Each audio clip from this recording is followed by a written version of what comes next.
Fakakta Comedy Funhouse Network.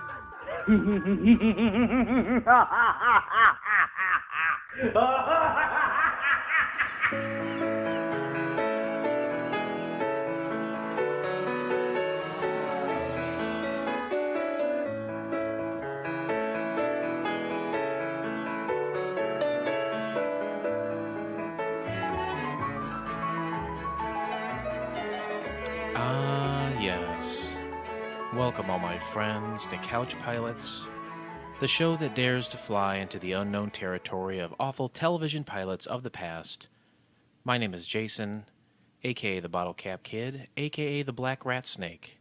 And across from me is my best friend in the whole universe, Captain Philip. Rest assured. Captain, how are you this evening? I'm doing wonderful, sir. It warms my heart every time you say, here with my bestest friend. It really means a lot to me. It touches me. I know what you need.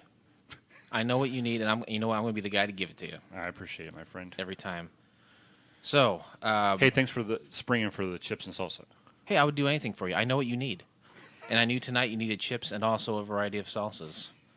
A quick plug for Moe's. Go to Moe's. Request just chips and salsa. They'll give you a complete ass load for $6. I can feed my children and my family for a week now. I appreciate it.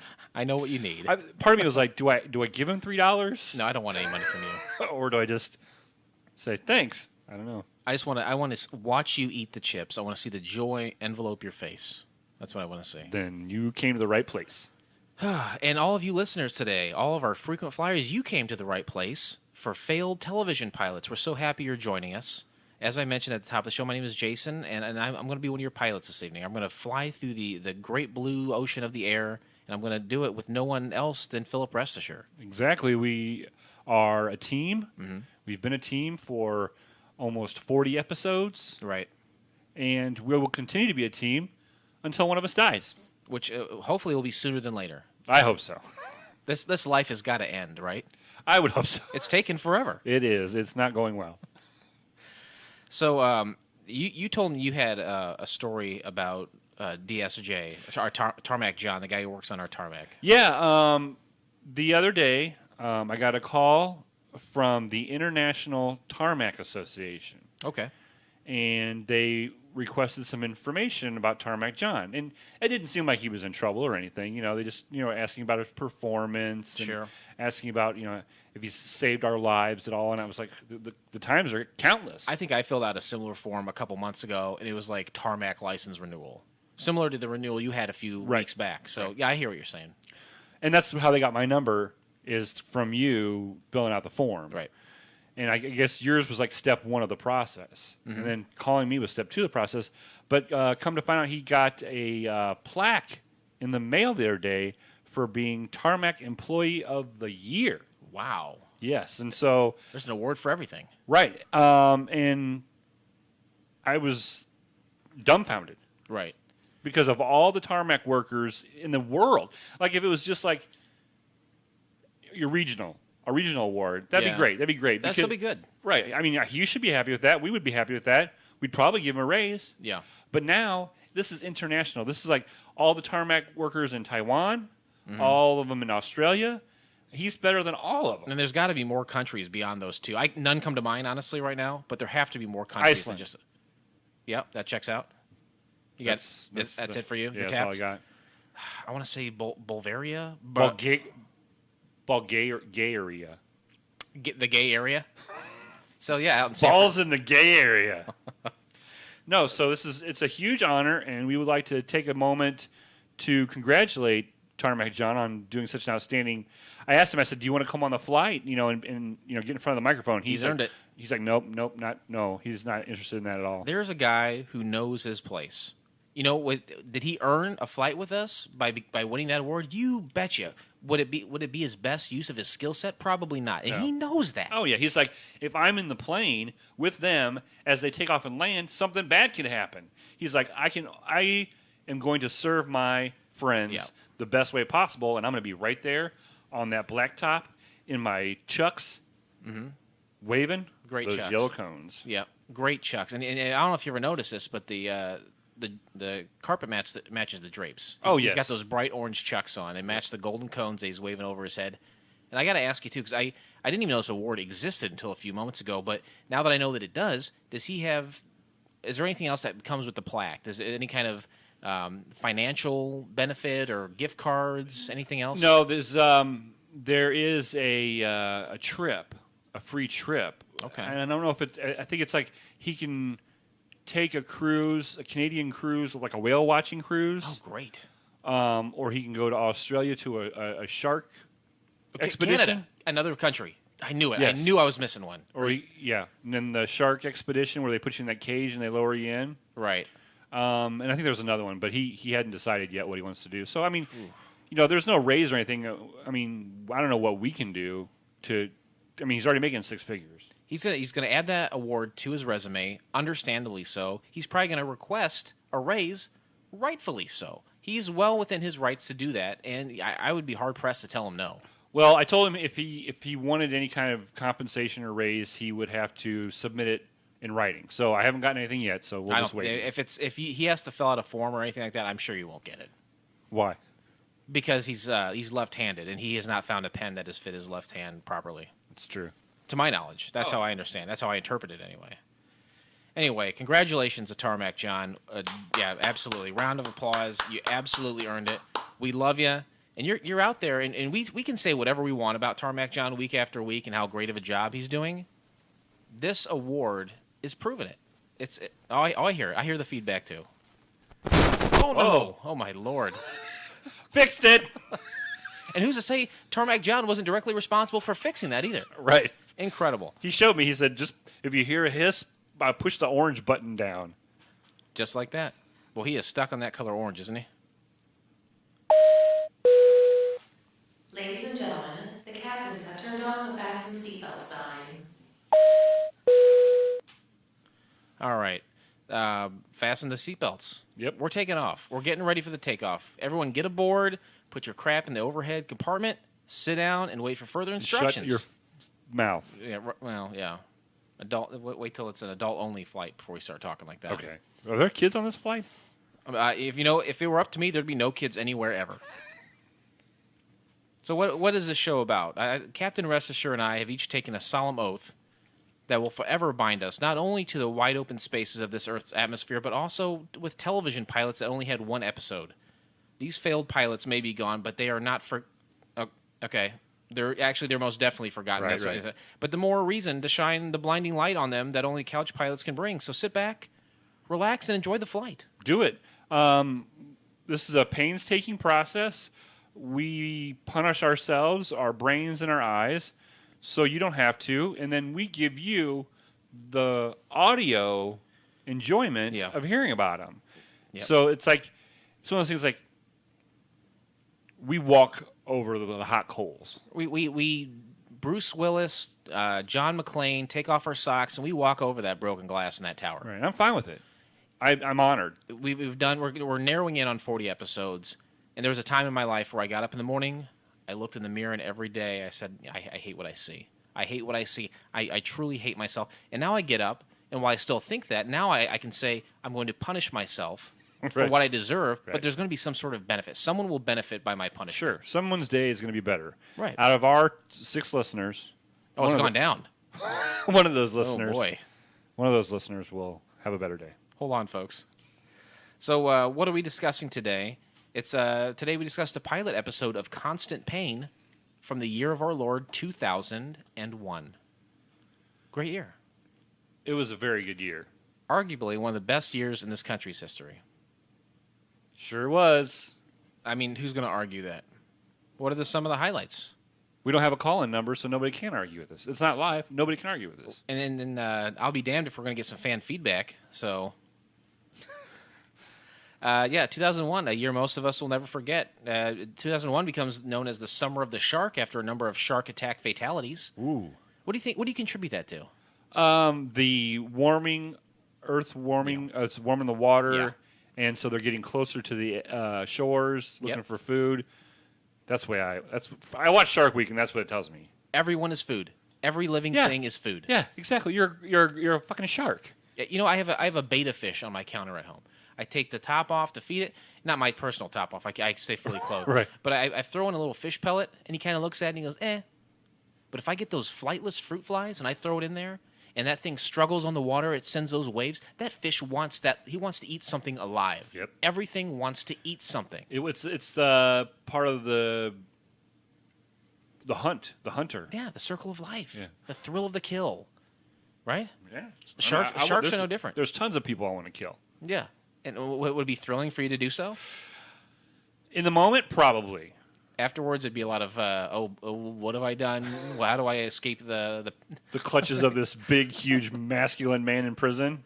Yeah, kind of like that. Oh, so you're straight away planning on being caught. Oh, yeah. You're not even trying to come up with an idea of how to escape or get by with this. No, I'm too lazy to be a good killer. You go right to how will I avoid being raped in prison. Boy, talk about circle of life. The legendary racing driver Dale Earnhardt, who had won a record 7 NASCAR championship, dies in a last lap crash during the Daytona 500 at the Daytona International Speedway. Yep, he was supposed to turn left, and he turned right into the wall. Boy, right in heaven, some would say. Oh, hell? I don't know. He was the intimidator. Maybe his way of life and driving and intimidation caused him to go to hell, which I don't want. He was a good driver. That's cleared up right now. You're right. It was strictly I don't have any ill will against Mr. Earnhardt. Just based on what you know about heaven and hell and how to get to each place. Yeah, exactly. But his son, Dale Jr., can't wait for that son of a bitch to get in a car wreck and die, too. Where is he going to go to heaven? Hell. Oh, for sure. Just for sheer stupidity, arrogance, and what is it when your family's real rich and you're just kind of standing around like the Kardashians? It's like what's the word I'm looking for to describe? Born with a silver spoon in your mouth? Sure. He was born with a silver steering wheel up his asshole. Oh, boy. I'd rather have a spoon in my beehole than a whole steering wheel. Unless we're talking like Hot Wheels. Then I'd prefer the Hot Wheels. They were so little. Oh, it'd be perfect. That'd be if I were to stick any steering wheel up my butt. The Leaning Tower of Pisa. Pizza? The Leaning Tower of Pisa opens after 11 years of repairs to stop it from falling over. Now, was it originally leaning? I mean, when it was built, was it leaning? I don't think so. Or do you think over time it's done that? I think time So claimed it was just Tower of Pizza. Yeah. And then over time, they're like, oh, looks to me like it's leaning. We're going to start calling it the Leaning Tower of Pizza. Right, and people were drawn to that. I don't know what that building is. I have no real scale for how tall it is. Yeah, was it like an office building? Was it like probably an internet startup or something? I don't know. like the original Yahoo or original AOL? Right. Possibly. Maybe. And the whole thing is, hey, that thing is leaning over. That's pretty cool to see that it's still standing. Why would they try to fix that? And if they did fix it, did they put it straight up, or did they fix it to the point where it's still leaning a little bit to keep the appeal, which to me would defeat the purpose altogether of trying to fix it? It's a good question. Would you, if you had the chance to go see it, would you want to see it leaning, or would you want to see it straight up, or would you want to see it just toppled over because it leans so much? I think I want to see it. I don't want them to fix the base of it or try to bring it up. I just want them to put a big rope around it to try to hold it in place. Oh, just put a stake, like a tent stake on the other side? On the other side. Yep. Right, and then put a rope around it so they're doing no real work, because it's going to come back to the taxpayer who's going to pay for that, but still have the appeal of it leaning over. And, maybe you make it a green rope, and then you can, use an app on a camera or something to take the green out, like a green screen. Or a clear rope. Yeah, that'd be better. That'd save me from downloading an app. That's a good idea. I like that idea better. Hey, I'm a thinker. You're full of ideas. Outside the box. Let's see. What else is going on? Napster is closed down by the court after following an injunction on behalf of the Recording Industry Association of America, or the RIAA, as we both call it frequently. Yeah. I love Napster. I never had a chance to use it. I got in trouble with the internet at a young age for pornography. Really? By your parents? Oh, yeah. Or by federal government? No, I was underage at the time, so no matter what I was looking at would serve no jail time. The only sentence I got was being sheltered from Napster. Huh. I used Napster. It would take you would try to download 3 songs, and you start at 8:30 at night, and then you go to bed and wake up the next morning. It would finish up, and then you click on it, and it was the Fat Boys, and it wasn't Vixen. Oh, but that's not what you wanted to begin with. No, I wanted Vixen. What is Vixen? It was a band with some girls in it. Okay. I don't remember what they sang offhand. I always thought it'd be great. Do you remember the Nelson twins? The Sure. long blonde hair guys? Yeah, absolutely. I think maybe I tried to download them. But you never, yeah, it was kind of a thing where it was just, again, the wild west of the internet. Sure. No one knew exactly what they were downloading. There's a name attached to it, but you never know what you're getting. Yep, it was dial-up. It could have been, I could have tried to open it up, and it was a JPEG file of a pregnant woman with a dog licking her vagina. Why does it always have to be dirty? Why does it have to be dirty? Because the 7 people that listen to us have expectations. Hello, friends. What else we got here? Let's see. Harry Potter and the Philosopher's Stone, which should be the Sorcerer's Stone. So must have been a British website that I got this from. Shrek comes out. Destiny's Child. That's a movie? No, but it should be. Oh, you didn't break those up well enough. I'm sorry. As the host. Shrek came out. No, you should have said, and movies, Shrek. And Shrek is a movie. I understand. I got you. Okay, Lord of the Rings, Shrek, and Harry Potter. A couple movies that came out that year. And you probably don't like any of that stuff. No, none of that appealed to me. So there's no use talking about it. All right, how about this? TV shows, Ed. Did you ever see Ed? Yeah, Ed had Michael Ian Black in it. And Tom Cavanaugh. I never saw an episode of Ed. I always wanted to. It's not on DVD. I don't think it's available to be seen anywhere. Maybe we should tweet our good friend Michael Ian Black and see where to get those DVDs. Yeah, I think that'd be a great idea. Dharma and Greg. Dharma was so pretty. So pretty. Jenna Elfman is just, what a beautiful woman. Like, back then she was smoking hot, and she's still a very good-looking woman, but she's a beautiful woman in it. Oh, my God. That 70s show, that show sucked. That was stupid. That was the dumbest show. It was really dumb. Futurama, did you ever watch that? I didn't really watch it very much. I know that you're a big fan of it. Yeah. The Sopranos Over Here. Did you ever see that show? The Sopranos Over Here? Yeah. They'd always say, hey, I'm eating some cannolis over here. So I saw the last episode, like the last 5 minutes of the last episode, and it seemed really bland. Nothing really happened. There was no excitement. Well, I mean, notoriously so. The last episode cuts to black. Right. So, I mean, you probably... Yeah, I turned it on, and there was a guy sitting there, and all of a sudden it went to black. That's not a very good representation of the show as a whole, though. You should try to watch. You should watch the show. Well, a lot of people just listen to this show for like 5 minutes and then turn it off. Yeah, that sounds about right. Because on Twitter they say, "Oh, they're reviewing Hollyweird." Yeah, and then for a half hour we don't even mention Hollyweird, and so they're like, "This is stupid." Yeah. Is that a signal? Are we to change format? No, not at all. Okay, good. No.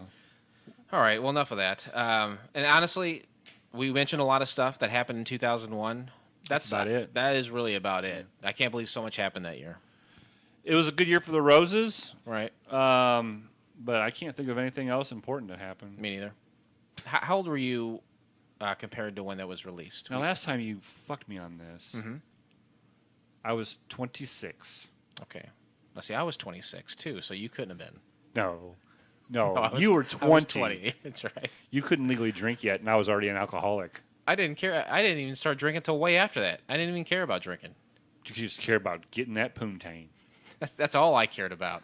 That's why I'm. At 20, what was your main focus at 20 years old? Honestly, I was going to ICC and I was working, I think, a full-time job, and I was still living at home. Actually, nice. I moved out shortly after I turned 21. But yeah, I had a girlfriend, a long-term relationship, working full-time and going to school, and that was my deal. Man. That was my jam. You were basically a 40-year-old man. Yeah, I've been hearing that for, probably a good 15, 20 years. So, yeah, that sounds about right. 26, though, right? Yeah. Getting up there. Divisible by 13. Exactly. Like I said, waist deep into my alcoholism. Right. How does... Okay, slinging... What is the correlation between your alcoholism and then the amount of women that... Because, I mean, I'm sure there's a marriage maybe entwined in there somewhere. Yeah, there was I was out already on that. That was it. Were you between marriages at that point? Yes. Okay, so... Okay. There's 9 years between the marriages. Oh, really? Okay. So this is a good opportunity to say, how did your alcoholism in women, did that increase the number of women? Tremendously. So a good note to the listeners, if you want to increase the number of women you slip in. You just slip right in them.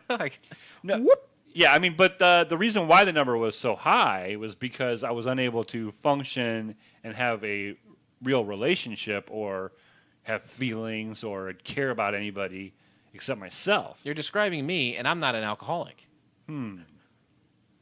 Coincidence? I think not. 12 steps. First, you got to admit it, buddy. Yeah, but maybe I do need to admit it. Oh boy. Admit it, hit it, and quit it. And then that's honestly my mantra for this whole show: hit it and quit it. Sure. I can't get attached to these television shows because there's only one episode, so I gotta quit it. Oh yeah, you can't watch these shows and be like, I love these characters. I can get used to this because you can't. I want to make an emotional investment in these people. Sorry, they're not going to be there for you. Nope. It's a good idea if you're going to get that involved to look at the span of a series. Maybe after it's ended, go back and say, hey, you know what? They're going to be around for this amount of time. Prepare your heart for that. Right. Just word of the wise. Just lock it up now. Lock it up under lock and key. Mm-hmm. Throw away the key. Right. Give it to a shark. Yeah, hey, it's Summer the Shark. Yep. They'll come to the surface. They'll snatch it right out of your hand. Why did we choose Constant Payne? 3 simple reasons and a Phantom. All right.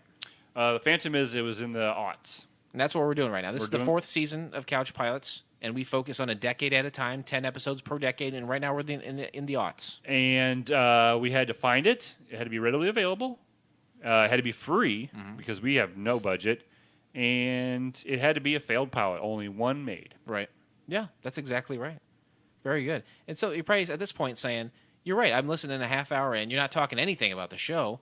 Just cut to the chase. Where can I find this for myself? Well, I'll tell you, you can find the entire episode by subscribing to Couch Pilots on iTunes or your favorite podcast app of choice.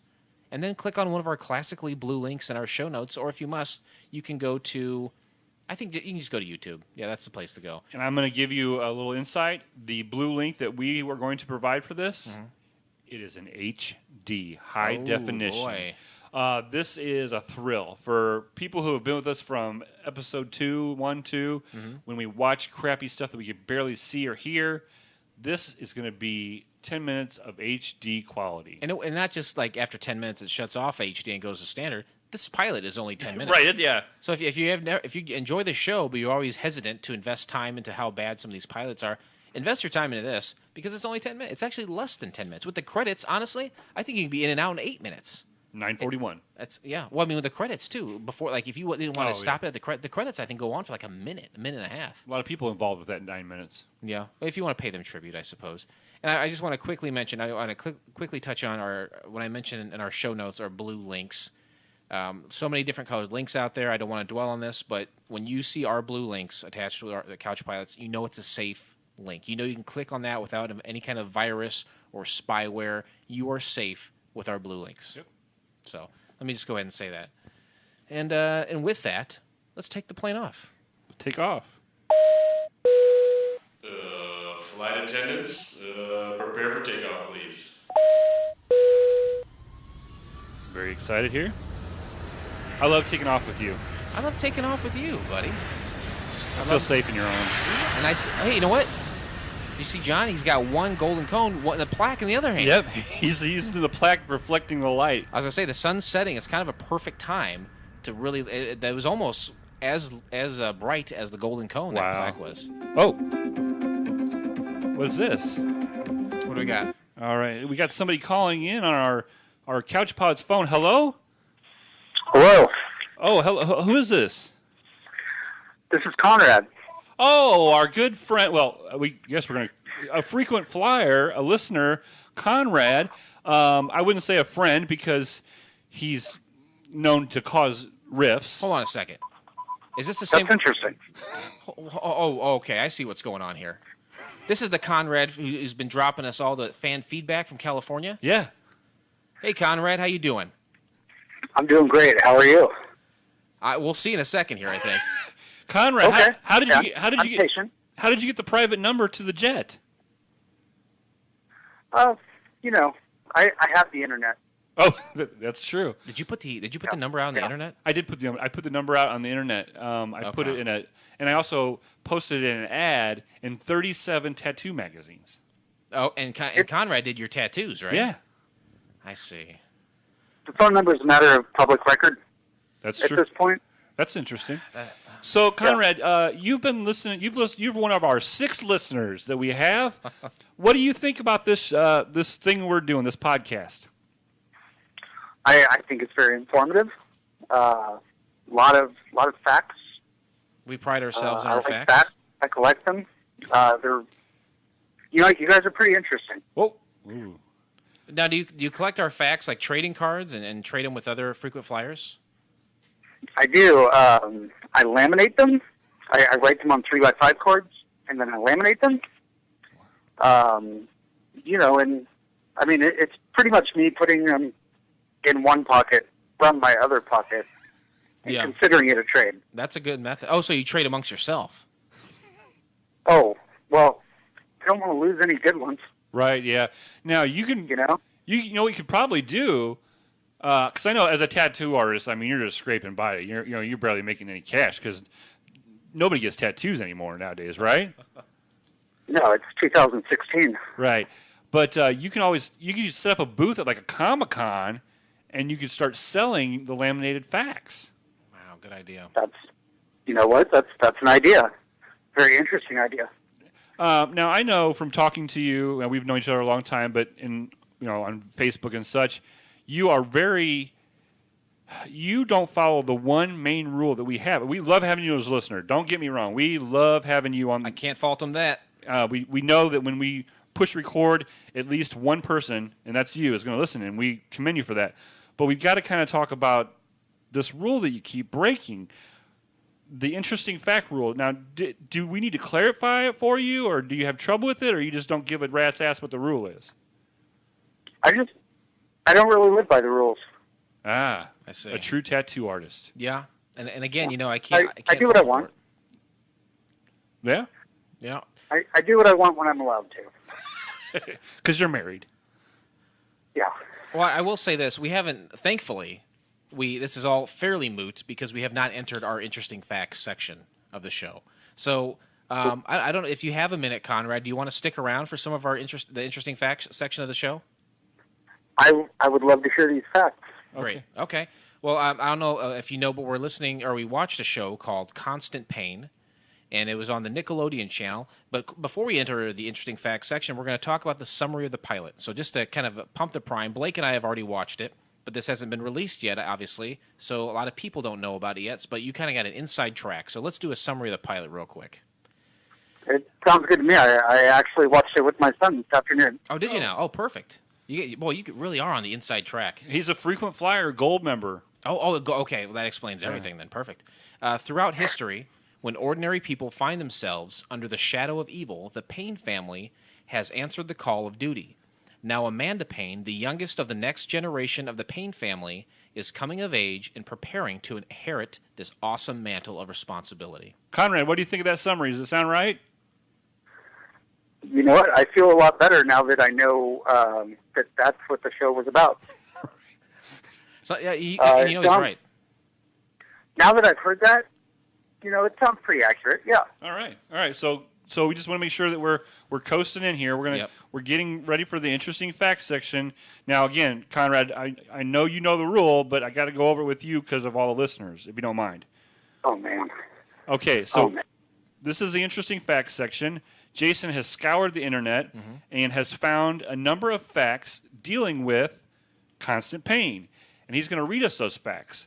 But what we're asking the listeners, and Conrad, we're asking you, please, don't give us your opinion on these facts. Just absorb them, take them in, take a breath, and then if you want to do a little doodle sketch or something like a tattoo or something to represent your feelings for it, that's great. But just don't tell us that they're interesting, okay? I'm not going to lie, guys. I am so excited right now. Yeah. I can't be held responsible. You sound so excited.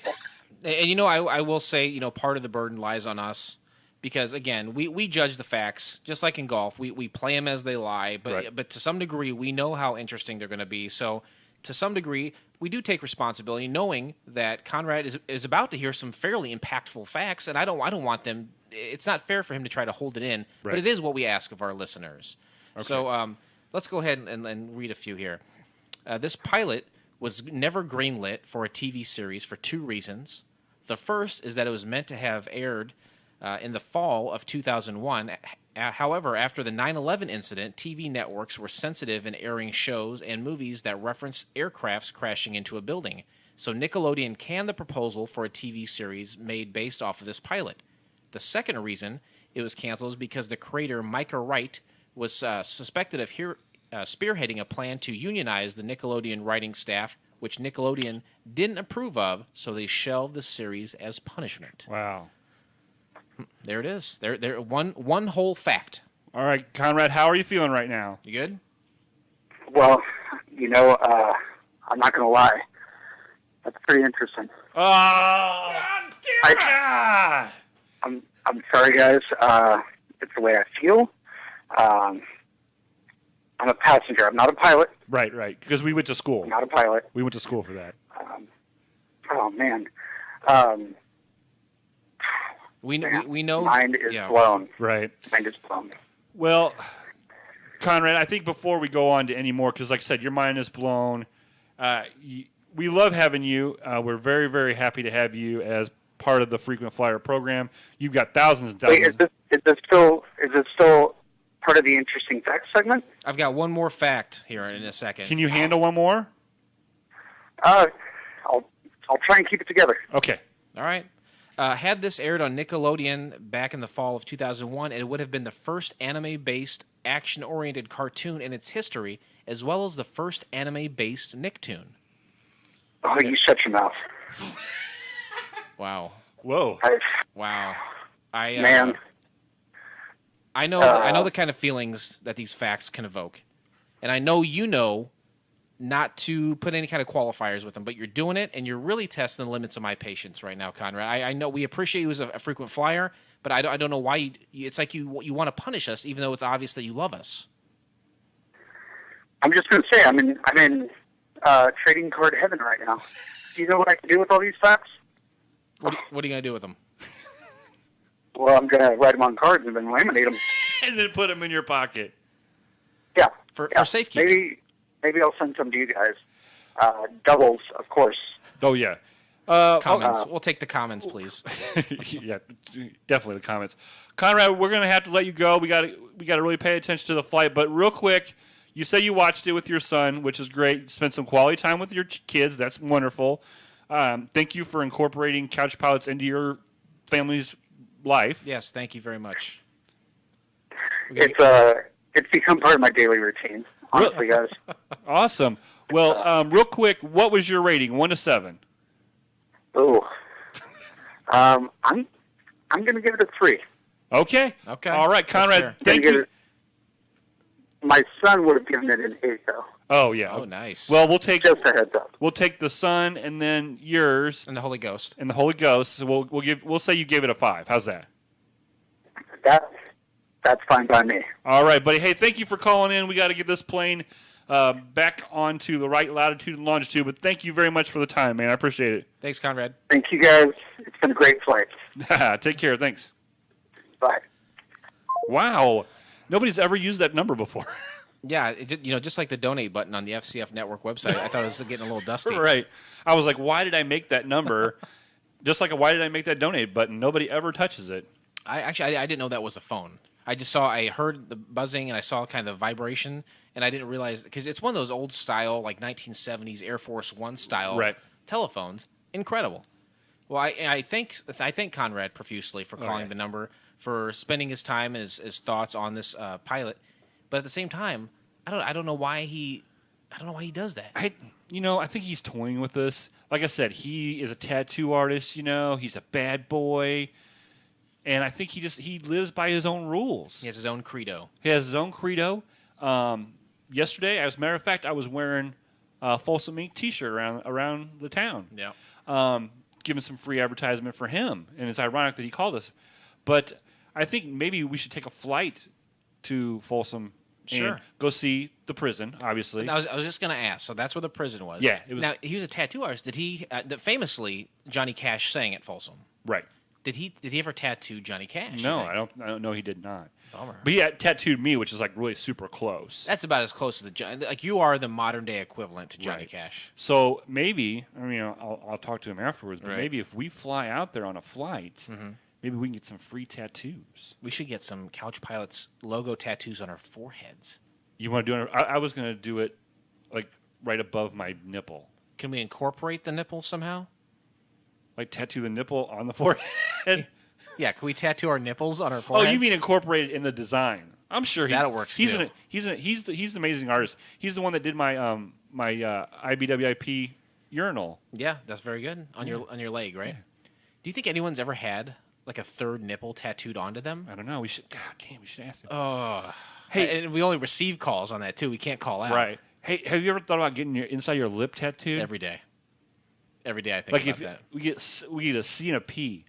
Oh, inside? Yeah, on the I always inside. thought I'd put welcome there, like unfold it like a welcome mat, but I like your idea better. All right, cool. Well, that was interesting facts, and so Yeah, segment closed. Conrad did not closing the book on Conrad. wait. I hope not. No. I hope he continues to listen, and no matter how horrible these pilots are, I hope he keeps watching with his boy.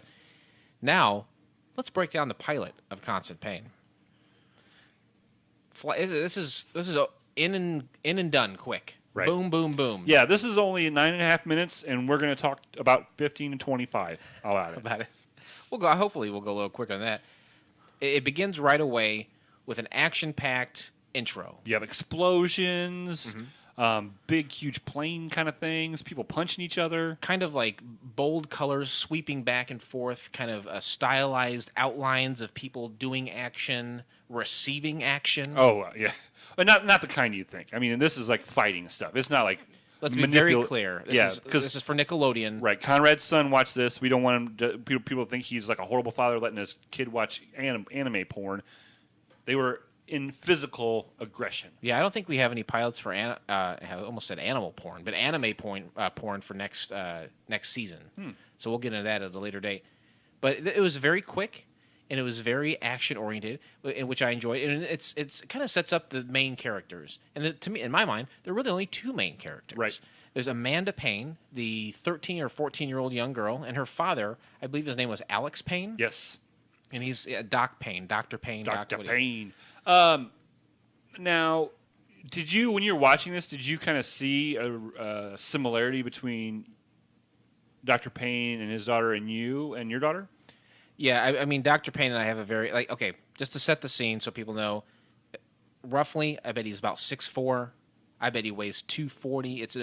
He's a shit brick house of muscle. Just like you. So, I mean, that's only where the parallels begin. Oh, wow.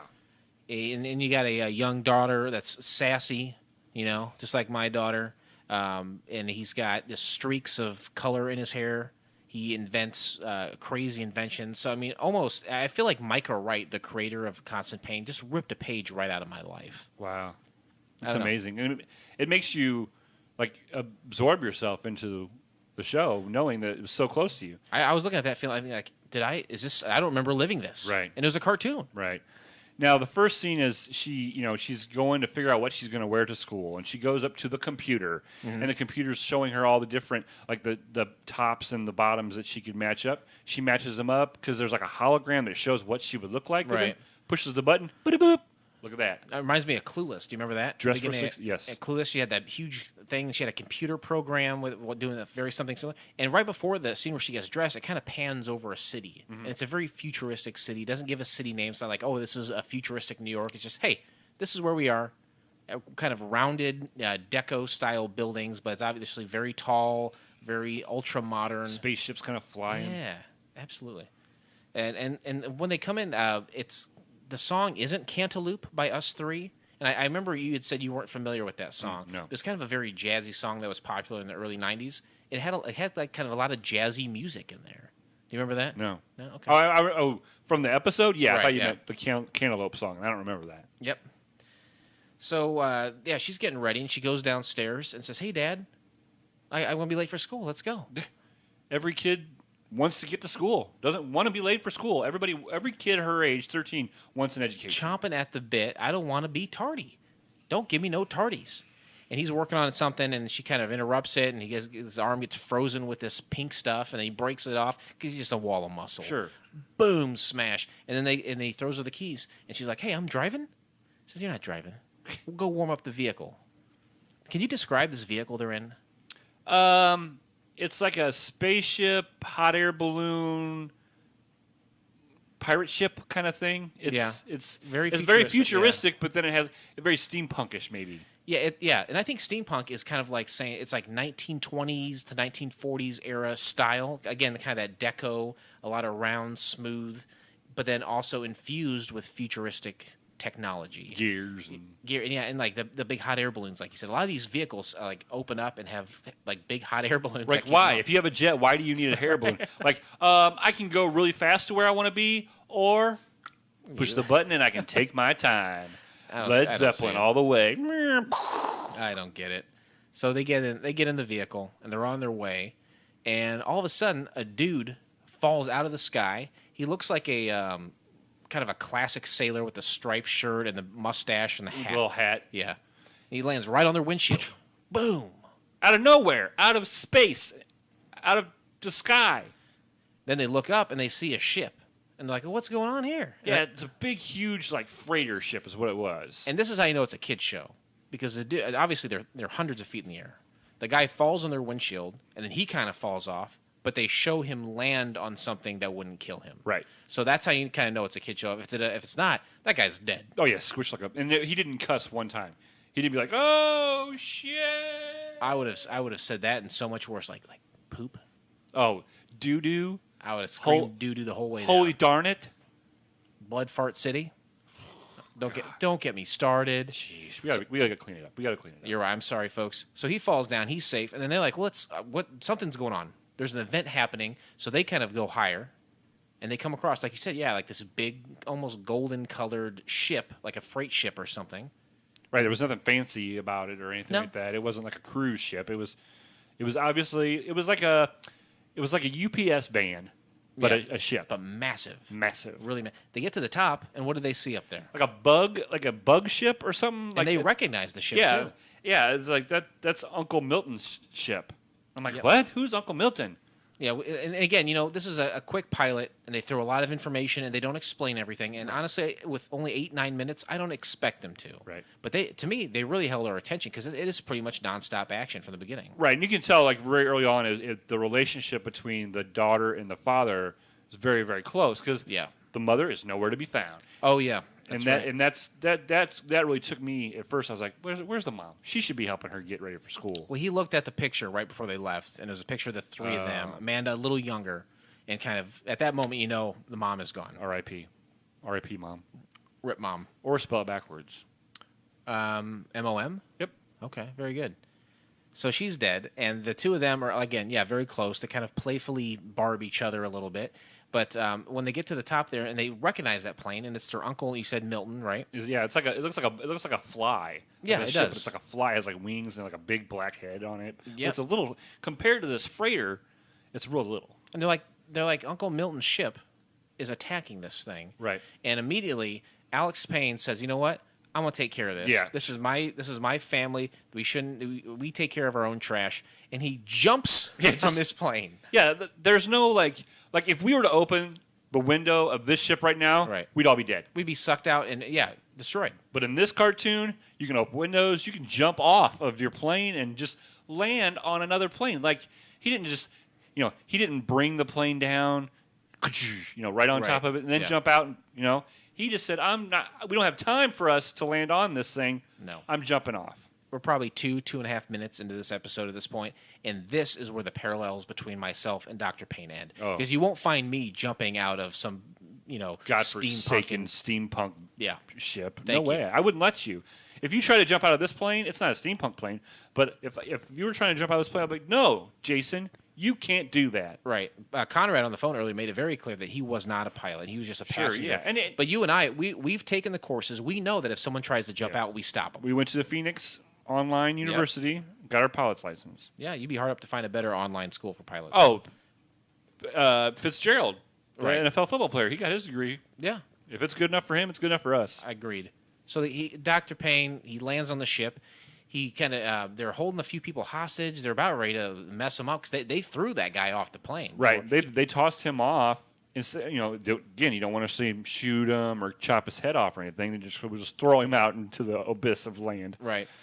Then all of a sudden, her dad starts just kicking everybody's ass. Big time. There's one of him, and there's about 50 of these guys, and he's karate chopping, kicking, power punching because he's like a brick shithouse. German suplex. And then one of the guys falls out of the plane again, lands on top of Amanda, because all of a sudden she's driving the plane. The last thing Alex said before he jumped, he's like, "Put it on autopilot," and he leaves. He never said, "Hey, I'm going to go jump out of this thing." He just does it and says, "Put on autopilot." So she's kind of drifting along there, and one of those henchmen falls right onto her aircraft with the box. Didn't I think the box goes first, and it lands on the back. There's some crate that they're after. There's something in this box, and we don't know what it is, and it's landed on the back of Amanda's plane, and then the henchman gets thrown right onto that very same plane. She starts kicking his ass. I mean, even at 13 years old, she's punching and kicking just like her daddy. She gave him the benefit of the doubt. He punches through her windshield. He pulls her out of it. Right, out Pretty of the violent.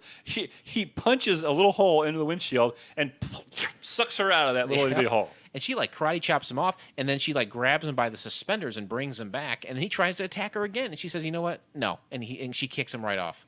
But then, of course, his parachute opens because no one dies. No. There's no such thing as gravity.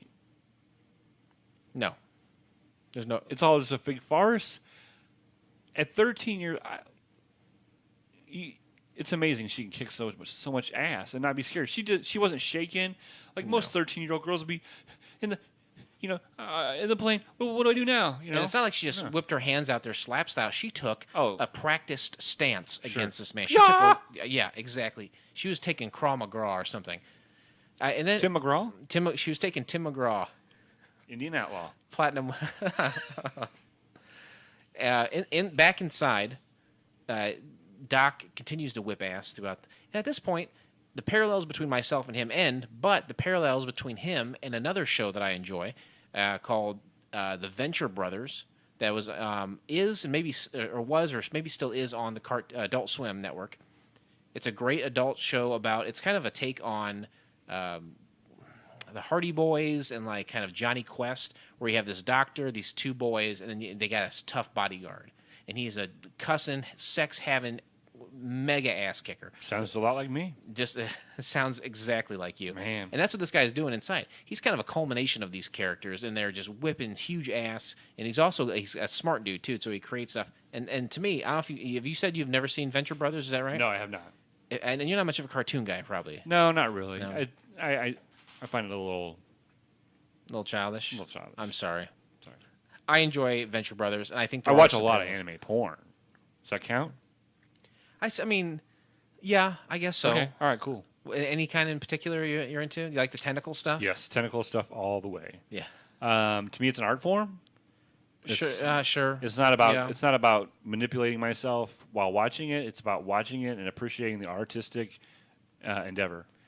To a degree, I understand because there has to be a certain understanding of the human body and the ability to, fully get that on the screen. Sure. So I understand what you're saying. I digress. I apologize. No, that's fine. He's kicking some butt inside. They go back to Amanda outside. There's another dude on the side of the plane, and she pulls his ripcord, and he flies away too. Yeah. So now she's just drifting through the air, trying to keep pace with this mega freighter. So when her dad, if he appears again, she's able to help him. Right. She doesn't. She can't see him, and then the dad meets up against the bad guy, face to face with the bad guy, and it's Uncle Milton, and he's like, you know what? We're not going to, you're not my family anymore. My family doesn't do this. My brother wouldn't. My brother died a long time ago. Right. You're whoever you are. And I wish mine had to. Maybe you should send him a link. Maybe you should send him a blue link of this show. He's an idiot. He could not even click that link to watch this fucking video. I was going to say maybe you could get the subtle hint. Maybe not. But this, I tell you, some of the artistic integrity they took with this, it's like his hair goes up. He's got hair kind of wisping on either side and a long beard. And all of them have got like a white streak through them. Mm-hmm. It's very stylized. And his brother, clearly the brains and the bronze. And the bad guy, I think, is mainly brains, too. He's a smart guy. And so he comes at his brother, and then he shoots like this green ray at him or something. This like electric beams come out of his hands. And yeah. Why is it? I mean, we watched a lot of stuff where it's green. Green, lasers coming out of the eyes, coming out of the, what's the significance of green, you think? I honestly don't know. I think you look at some of the evil characters in like Star Wars; they all have red beams, and some of the good guys have green Red beams and rice don't miss her. Right, that might be a key. In Heat Vision and Jack, he had green eyes. Right, I don't know what it is. Maybe people tie it to aliens, sure, or something from beyond. So they start battling each other, and like I said, the brother is shooting these green rays, and everything is blowing up around Alex Payne. So he starts running, and boom, boom.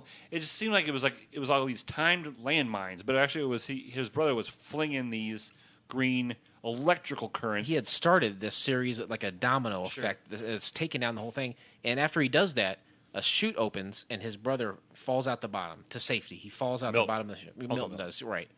But you're right. He's running through just like Indiana Jones, all these perfectly timed explosions where he's running, he's jumping through closing doors, and then finally he uses a gadget to like pop out the top where he sees his daughter.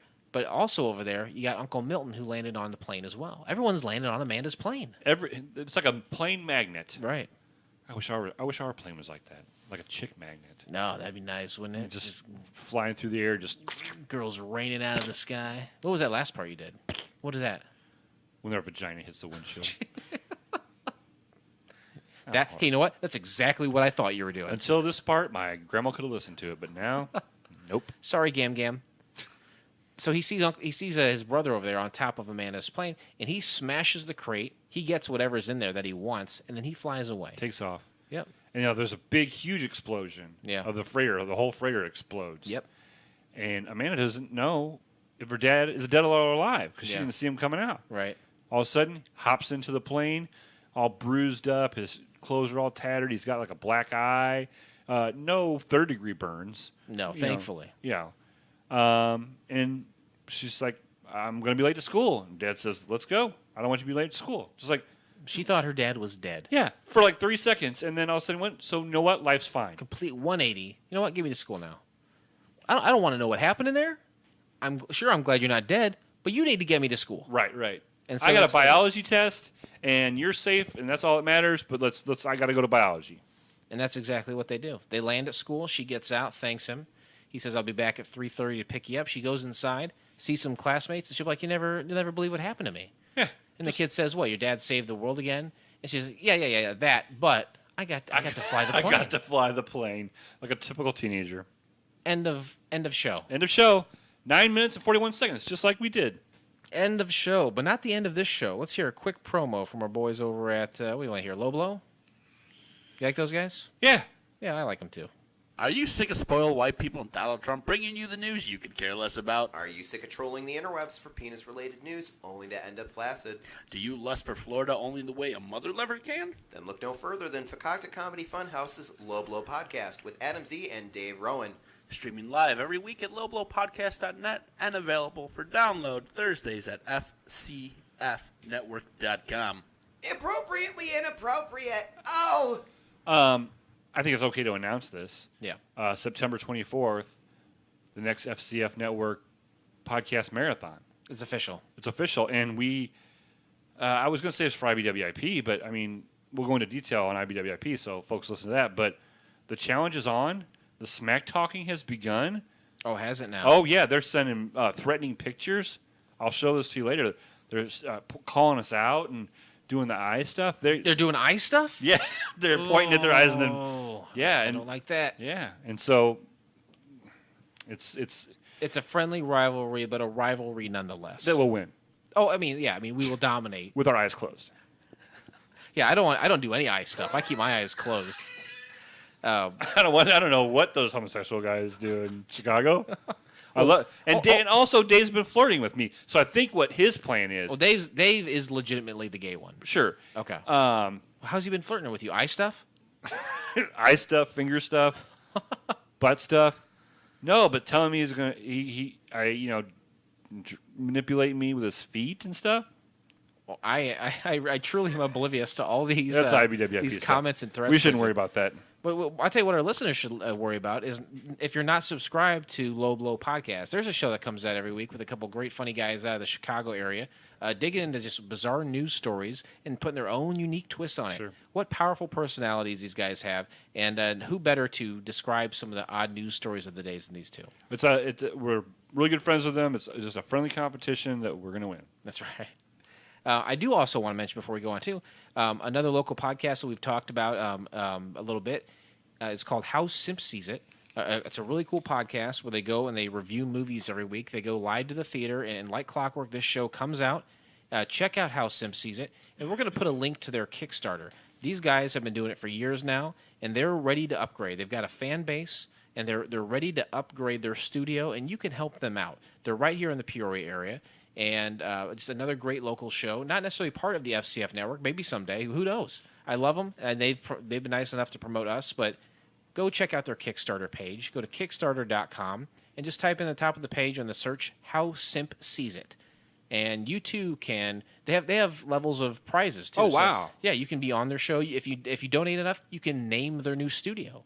Oh, that'd be cool. You can name it after yourself. That's what I would do. I would put IBWIP Studios. That's how we should spend all of our money, just naming people's. We got this, buddy. We sure do. So not only check out Low Blow Podcast, but check out How Simp Sees It. You can subscribe to both shows on iTunes and check them out. Great stuff. Now let's get into a little turbulence. Please remain seated as we are now crossing a zone of turbulence. I think it was said during the interesting facts section that there's a couple reasons this didn't work. And so I'm going to lean pretty heavily on those things. And that is that the show came out around the time of 9/11. Right. And there's a lot of violence and plane I would crashing. think that you would have said something about that at the beginning of the show, like when you were going through stuff that happened during that year. I would have thought you would have said something. The portion where we kind of set the tone for put our viewers in the mind of set of yeah. Why? 9/11 to me, first of all, inside job, right? For sure. So it's an inside job. So to me, it cancels it out. Were a couple thousand people killed? Sure. But a couple thousand people die every day, right? To me, the events of 9/11 just very trivial and didn't really have repercussions on that day or any day going forward. Wow. So I mean, that's a bold stance to take, maybe. Very bold stance. Do you have a different opinion on the events of September 11th, 2001? Well, I do think it was an inside job. I agree with you there. But saying that it's trivial, that's like, what if our plane, runs into a building and even if two people die, me and you. I would never allow that to happen. If some terrorist came aboard. But all you do is get it up and bring it down. I got to do all this stuff in the middle. They're not going to bother the plane when it's going up, and they're not going to bother the plane when it's going down because it's not going down. Because not on purpose. So it's really left up to you. Yeah, and so you're like, oh, I'll handle it. What are you going to do? I mean, honestly, at that point, I'm fairly paralyzed. I suppose I can only get it up and then take it down. So, yeah, there's not much I could do. Well, let me ask this: is there anything that you could do? Well, I would zigzag the plane. Yeah. So they couldn't get their balance. Yeah. They drop their box cutters. Yep. And then, hopefully, our stewardess Molly would then use her ninja skills, such as Amanda, and just karate chop them, throw them out the window. I did not know this about our stewardess. Oh yeah, that's where we met. She's trained in the dark arts. Yeah, we met at a dark arts ninja convention. I was wanting to get in her autograph. So NinjaCon? Yeah, NinjaCon. I was in line for 6 hours to get her autograph. Finally, it was my turn. It was 6 o'clock. I was the last one to go. And I said, would you like to go on a date? And she said, What'd she say? well, I just told you what she said. She's a ninja. Oh, okay. So she said it silently. She said it silently. I was like, sweet, I got a hotel room. Let's go. And we went and hit it, quit it, and next thing you know, we're married. Was that the NinjaCon that Tim McGraw performed at? Yes, he did the opening ceremonies. American Ninja? Mm-hmm. American Ninja Warrior. Fantastic. So incredible. Wow. I learned so much about you week after week. So, we know that there was that portion of it, that it was the country was sensitive because of some of the most Unlike terrorist you. unlike me. Okay. Yeah. And then also the unionization of writers, which Nickelodeon was against, and the creator of the show was apparently spearheading. So those are the two reasons I think it probably did get canceled. But how about us? What do we think? Is there anything else in this show that maybe they could have done a little bit better? Or maybe I don't know, a flaw that you saw that could be improved? Well, for me, I mean, I understand cartoons are short. Kids have a short attention span. I understand that. But, a 10-minute cartoon, although it works like on Adult Swim, they're even 15 minutes there. Yeah. You know what I mean? It's 10 minutes. I understand there's commercials. You probably have one commercial break. That's 3 minutes. That's 13 minutes, Sure. But I feel like it needed to be a 30-minute cartoon. I feel like we needed to know, you're setting a lot of storyline up. But I think it could have went more in depth and set better of a foundation, a better foundation. I think that's a lot of problems with the pilots that we had. They're quick. They want to get them out. They want to shove a bunch of information in. Darkman, that's a great example of one. You want to shove all this information in, but to connect with the show, to a viewer to Let's start from the start. Let's get an understanding. yeah, let's understand. Game of Thrones, when they first started the first episode, were people just slaying and killing each other? I don't know. I've never seen it. Me neither. I will say this about Constant Payne, though. This is obviously, like we said, it's only 9 minutes. It's a I don't know if it's a teaser. I don't know what their plans were going forward. I too would imagine this as like a 22, 23-minute episode show. I think it would benefit from that. Maybe it was just trying to pack a bunch of action. Maybe this was never canon. Maybe this was a action steroid show. We kind of brought it down a little bit, the action sense of it. But when you watch it, it's just bam, bam, bam, bam. bam. I mean, we drug it out. We Sure. we drug it out. I think it was showing you what this show is capable of doing. Like I said, it may not have been canon what they were doing, but it was just saying, hey, look at the possibilities. Sure. Look at the settings we're in, and look at the action we could Eye produce. candy. Yeah. It was an eye candy. Yeah, just a blast of eye candy right to your cranial cortex. Right, but because when I was on internet dating sites and stuff, Yeah. I didn't put just a picture of my face on there. What else did you put a picture I just of? put a picture of my penis. Really? Just bam, show them the goods. A lot of times you can take a couple pictures and then arrange which one you wanted first. What picture? What was your profile pic? My penis. So do you feel like your penis is better sells who you are versus your face? Oh yes, look at me. You can go to our YouTube page. You know, I have not seen your penis, so I can't really compare the two to tell you which one I think would be a better representation of you. But I do want to also ask, did you put anything in the picture of your penis for scale so someone could be like, oh, I have a rough idea of how Yeah, I had one of those. those miniature soda can, little plastic miniature soda can that was a pencil sharpener. Right. So I put that up next to it, so it made it look like my penis was huge because it wasn't a real soda can. But, okay, and I totally understand the logic of that, but don't you think there is a point where it's diminishing returns after the penis is just so big to where girls are like, you know what? I like the position of my hip bones right now. I don't want them separated. You know what I'm saying? You got to keep them separated. Is that you think that's what the Offspring was trying to tell us? Yes. They knew about internet dating. They knew about other stuff. It's fine. Believe me, I know. Dexter Holland from the Offspring was like, we gotta get a penis so big that it keeps the bones separated. Very good. Very good. Thanks. Ladies and gentlemen, as we start our descent, please make sure your seat backs and tray tables are in their full upright position. As in some of these pilots that have only one episode, sometimes there's not a lot of information out there. I found that to be the case with Constant Payne. And it's funny, too, because you feel like some of the ones that are flying under the radar, the people involved would be more accessible. Not the case. I reached out to Micah Wright to say, hey, we're doing this episode. Is there anything you'd like to add? Anything else besides the known behind-the-scenes stuff that maybe we should know about or we could talk about on the program? Nothing. I'm 2 for 2. Well, I'm 2 for 3 with getting famous people to respond. Michael Ian Black. And then, I really, truly hate to open the book on Mason Reese. You got to. But Mason Reese did get back to you, right? Right. And the only person not to get back to me I know who it is. was a Blondie. What's her name? Victoria Jackson. Victoria Jackson. And I think it was because she was teetoting and didn't have time to, she was working on that fat, huge ass of hers and that old flappy face that she's got now after being such a hot piece of ass. Sorry, Victoria Jackson, you should have got back to us, and now we got to run you up through it. Right. Conrad and 3 other people are really getting a heavy dose of negativity on Victoria Jackson. It's going to change their lives and their views. But that's all right. Well, he may still get back to us. May he rest in peace. And may Micah rest in peace as well. Go to IMDb, score of 8. That's Wow. a pretty high score. That's a really high score. There's not a lot of scores on it. Like I think there's maybe 6, 7 people had rated it. That's a high score. Very high. 1 review on there. Someone gave it 10 out of 10 scars. What'd they say? A glimpse into a new series that was short-lived and before it could even launch. Somehow I missed out on this when it originally aired, but I managed to discover and catch up on this less than 3 months ago on YouTube, which made up for it. What do you have to catch up on? It was 9 minutes. Yeah, I don't know. Jeez. I'm so behind on these minutes. I'm so behind on these abstract animated pilots that never aired.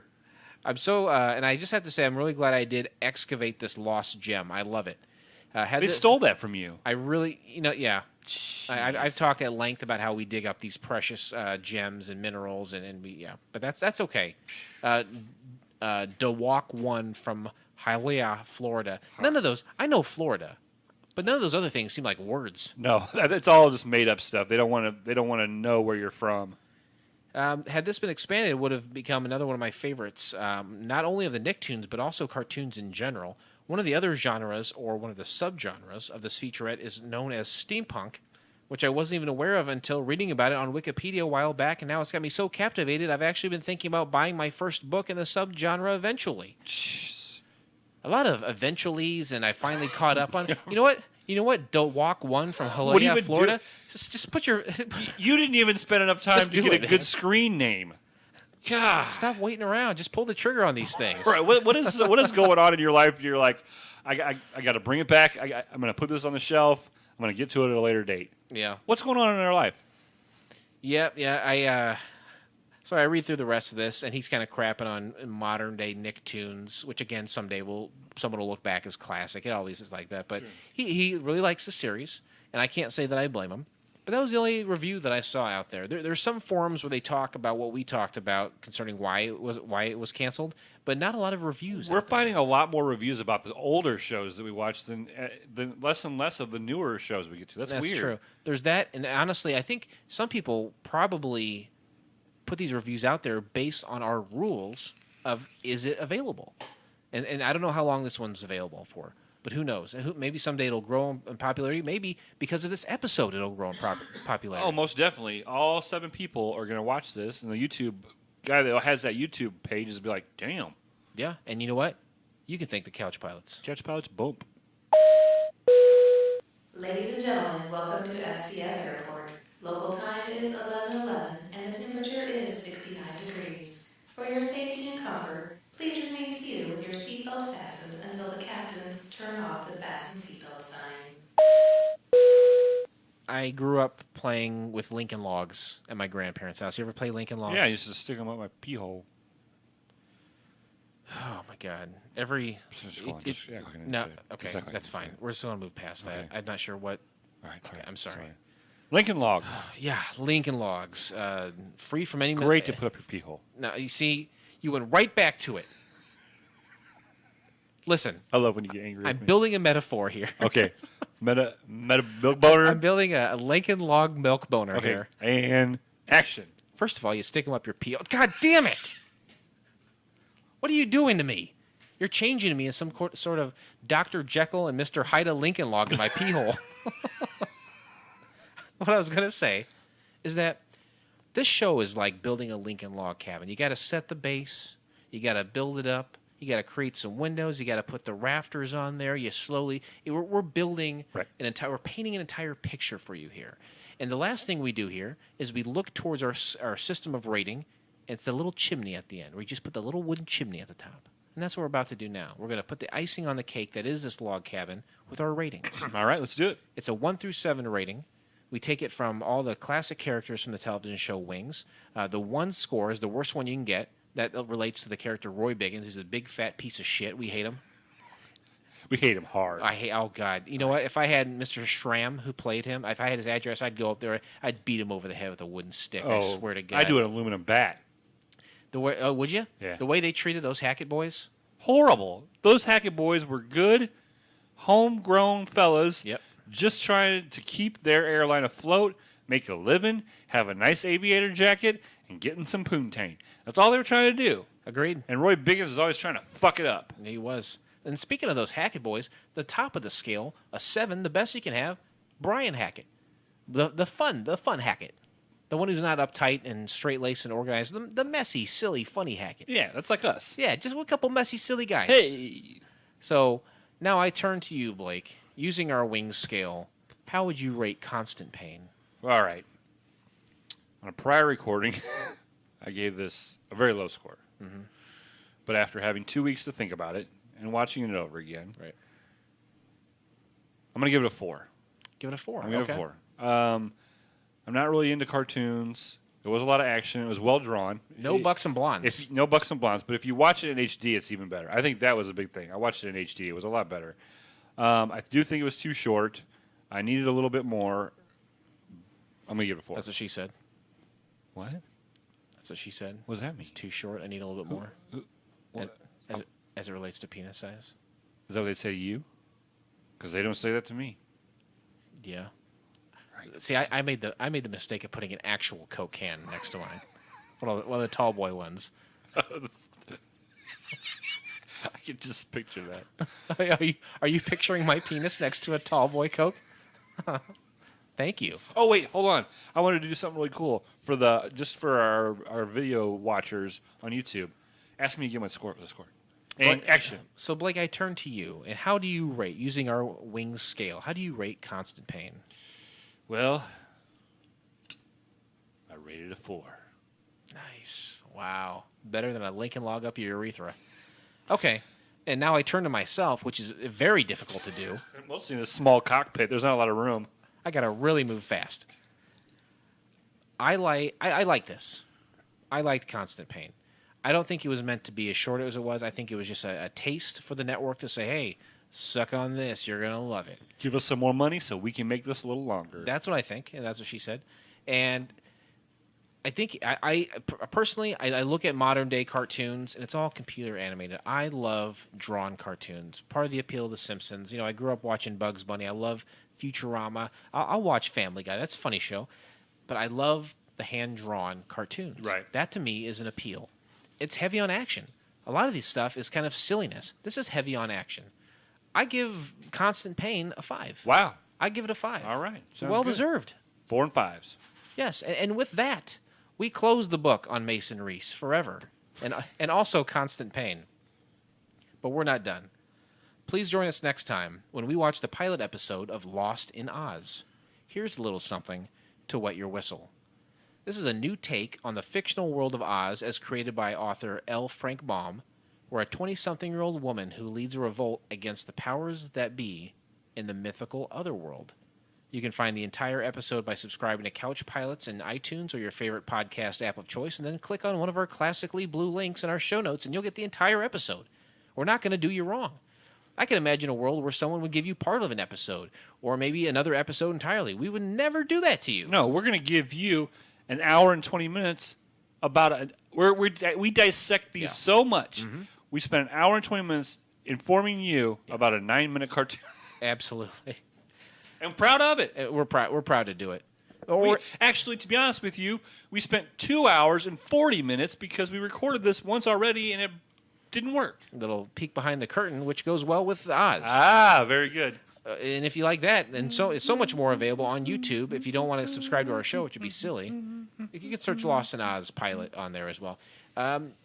CouchPilotSPodcast@gmail.com. Go to Twitter, search Couch Pilots Pod. Go to Instagram. There's a thing associated with us on there, I assume. Yeah, we post all the show art from the IWWIP one. Okay. Tumblr, there's a Couch Pilots Tumblr page as well. iTunes, this is very important. Conrad, tell everybody in California to go on iTunes, give us a rating. Everybody in California, they have nothing better to do. That's a tall order. There's no rain. Right. So they can't be swimming. Rain often stops me from getting out and doing things or contacting Exactly. people. And he does not have that obstacle. No, he doesn't have the obstacle. I know, like he said, it's 2016. Nobody's getting tattoos anymore. The inkwell is dried up. Exactly. So, Conrad, go out in front of Folsom Inc. And just start hollering Couch Pilots links.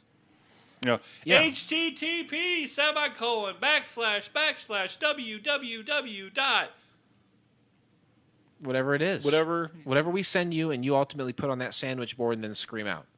You know what? That would be a cool tattoo, is to get our links tattooed on the back. Our links tattooed on the back of our legs. So someday. People behind us can see them. And you know what that is? That's coming. That's coming down the line. That's wearable technology. High five to that. High five it. Nice. Any last words for our frequent flyers before we sail off? If you want points, if you want surprise prizes, if you want a pair, these pair of these aviator glasses that I'm wearing right now, that you can see on our Couch Pilots YouTube page, I'm going to sign them. You're going to sign them as soon as this is over. Sure. Yep. Fan feedback, emails, reviews, shared links. You accumulate points. We have a drove of people ready to sit in this chair next to us, and we want you to be part of that. If you're a frequent flyer, then you've already heard some of them come in here. You've already heard of some of the prize distribution that we've done. Signed aviator glasses. To me, the most valuable one, the surprise prize. Oh, definitely. You don't ever know what it is. We could pull up in the jet in your driveway. Yep. You don't know. Just email us and say you want a surprise prize. You got it. We'll look on the pachinko machine, see how many points you have. Yeah, we'll look it up, and we'll pull up right to your house. Maybe. It'll be a surprise. Right. Or we could just send somebody else. Yeah. Or we could just send you an envelope with, like, our picture in it. Yeah, or maybe like a bag of yellow Legos or something. I don't know. Something. You'll get something. That's for sure. It'll be a surprise. Go to FCFnetwork.com. Listen to all the shows on the network. Take the FCF Network Challenge. And with that, this pilot may have been rough, but it's always a smooth flight here on Couch Pilots. Thanks, everyone, and we will see you next time. Love you. It was an inside job, right? Oh, yeah, definitely. On behalf of Couch Pilots There's no way it and wasn't. the entire crew, we'd like to thank you for joining us on this trip, and we are looking forward to seeing you on board again in the near future. Have a nice day.